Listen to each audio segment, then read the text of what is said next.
Hello बंधुरा, आज मैं बनाबो होली। सबको पहले से बोलती हूँ हैप्पी होली।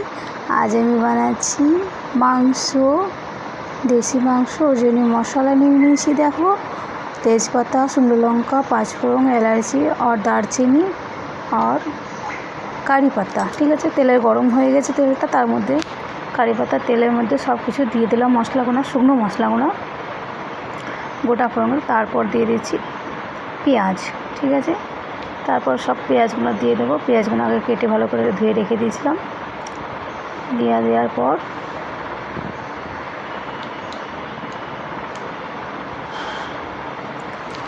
পেঁয়াজটাকে ভালোভাবে নেড়ে নেবো, কারণ এক হাতে ক্যামেরা করছিলাম, এক হাতে আমি খুন্তিটা নাড়াচ্ছিলাম। ওই জন্য ক্যামেরাটা একটু হয়ে গেছে, আমার স্ট্যান্ডটা খারাপ হয়ে গেছিলো, দেখা যাচ্ছিলো। ঠিক আছে, দেখে না, পেঁয়াজটা ভালোভাবে নেড়ে নেব। যতক্ষণ একটু লাল ভাব না আসছে ততক্ষণ এইভাবে নাড়তে থাকবো। দেখলাম ভালোভাবে একটু লালভাবে একটু ভেজে এসছে। তারপর এগুলো দিয়ে নেব রসুনটাকে আমি বেটেছি অর্ধেক, আর অর্ধেকটা থেতে নিয়েছি। ঠিক আছে, হামলদস্তার মধ্যে থেতে নিয়েছি, ওটাকেও দিয়ে নেব। এক হাতে ক্যামেরা আর এক হাতে হওয়ার জন্য কড়াইটা একটু নড়ে যাচ্ছে, একটু বড় কড়াইটা, ওর জন্যে তোমরা যখনই করবে সামলিয়ে করবে। পেঁয়াজ আর রসুনটাকে একটু ভালোভাবে ভেজে নেব। তারপর দিয়ে নেব টমেটো। তিনটে জিনিসই একসঙ্গে একটু করে নাড়তে থাকবো, আর একটু হালকা একটু নরম হবে ততক্ষণ আমি নাড়তে থাকবো।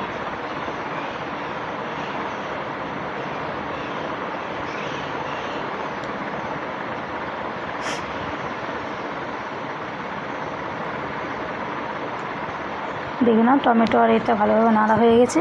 এবার দিয়ে দেবো মশলার মধ্যে দিয়েছি আদা বাটা, পেঁয়াজ বাটা, রসুন বাটা, টমেটো বাটা আর জিরে বাটা। ঠিক আছে, আর একটা কাঁচা লঙ্কা দিয়ে দিয়েছিলাম। এটা ভালোভাবে পিষে নিয়েছি, আমি কড়াইয়ের মধ্যে দিয়ে দিলাম। ওটাকে যতক্ষণ তেল না বেরোচ্ছে ততক্ষণভাবে নাড়তে থাকবো।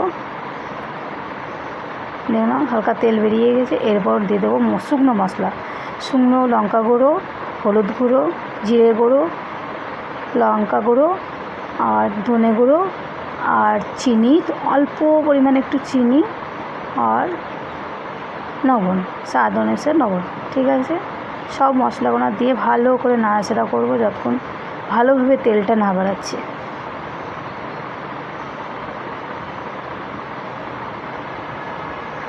দেখে নাও, ভালোভাবে তেলটা বেরিয়ে গিয়েছে। এবার দিয়ে দেবো আমি হালকা, গ্যাসটা একটু কমিয়ে নিয়েছি, নাহলে তলাকার মশলাগুলো হবে কী হবে, জ্বলে যাবে। মাংসটা ভালোভাবে ধুয়ে নিয়েছি। এরপর এক এক করে মাংসগুলো দিয়ে নেব।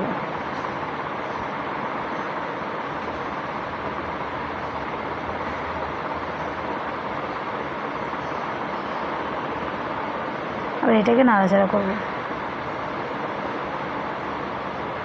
গ্যাসটা কমিয়ে রেখেছি, কারণ ভালোভাবে নাড়াচাড়া কর। হালকা মিডিয়াম গ্যাসে এটাকে ঢাকা দিয়ে রেখে দেবো।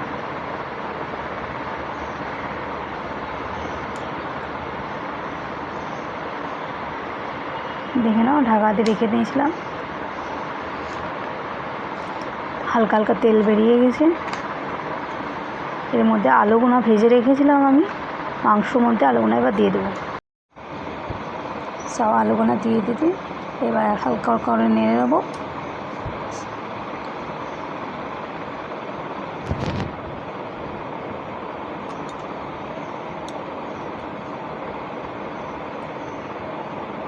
এবার ঢাকা দিয়ে রেখে দেবো। দেখে নাও, ভালোভাবে ঢাকা দিয়ে রেখে দিয়েছিলাম, ভালোভাবে বেরিয়ে গেছে তেলটা। এবার আমি পাশে গরম জল রেখেছিলাম করতে, ওটাই গরম জলটা মাংসর মধ্যে ঢেলে দেবো। যতটা পরিমাণে তোমার লাগে ততটা পরিমাণে দেবে। তুমি যদি হালকা গ্রেভি টাইপের খেতে চাও তাহলে অল্প দেবে, একটু যদি পাতলা খেতে চাও একটু পাতলা দেবে। আমি একটু পাতলাও হবে না আর বেশি ঘনও হবে না, সেইভাবে জলটা দেবো।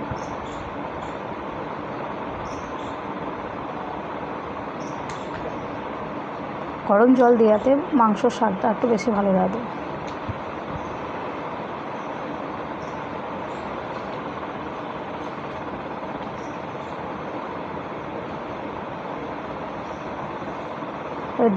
ধনে পাতা কুচি কেটে রেখেছিলাম ধুয়ে, ওগুলোকে দিয়ে দেবো। তারপর এরপর ঢাকা দিয়ে রেখে দেবো।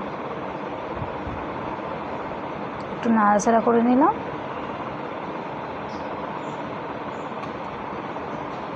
এরপর ঢাকা দিয়ে রেখে দেবো। আমি আর একটু জল দিয়ে দিলাম, ফুটবে তো জলটা, ওই জন্য। এবার ঢাকা দিয়ে রেখে দেবো। তোমাদের যদি ভিডিওটা ভালো লাগে লাইক করো, কমেন্ট করো আর শেয়ার করো। আর এই কিছুক্ষণ করে ঢাকা দিয়ে রেখে দিয়েছিলাম, দেখো ভালোভাবে ফুটে গেছে। ক্যামেরাটা যেহেতু আমি নিচে করেছিলাম ওই জন্য ভাপে ক্যামেরাটা একটু ডাল হয়ে গেছিলো, বুঝতে পারিনি তখন। তারপর একটু মুছে দিলাম, তো একটু ক্লিয়ার দেখা যাচ্ছিলো।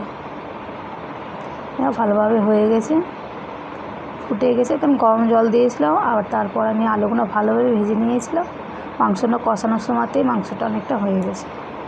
এরপর দিয়ে দেবো আমি গরম মশলা করে রেখেছিলাম, বেটে রেখেছিলাম গরম মশলাটা আলাদা করে। ওটাকে গরম মশলাটা নামানোর আগে আমি গরম মশলাটা পুরো দিয়ে দেবো।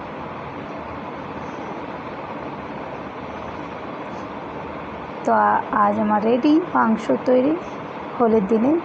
তোমরা যদি খেতে যাও এভাবে বানিয়ে দেখতে পারো, খুব ভালো লাগবে খেতে। যদি ভালো লাগে লাইক করো, কমেন্ট করো, ভিডিওটাকে শেয়ার করো। Bye bye.